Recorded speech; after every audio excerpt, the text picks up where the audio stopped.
الحمدللہ رب العالمین والصلاة والسلام علی سید المرسلین اما بعد۔ ایک بھائی سوال کرتے ہیں کہ ایک باپ اور اس کا بیٹا یہ دونوں ایک ہی گھر میں رہتے ہیں، لیکن ایک کا گھر اوپر ہے اور ایک کا گھر نیچے ہے۔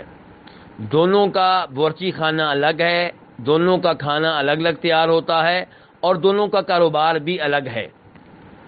تو اگر قربانی کے موقع پہ وہ ایک ہی جانور ذبح کریں، ایک ہی بکرا ذبح کریں، تو کیا یہ ایک بکرا ان کی طرف سے کفایت کر جائے گا؟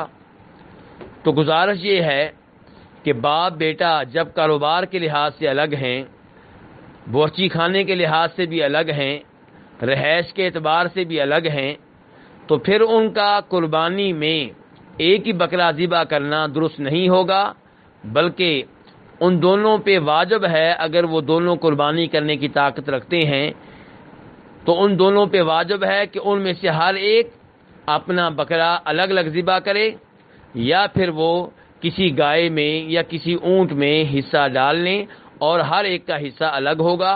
واللہ تعالی اعلم۔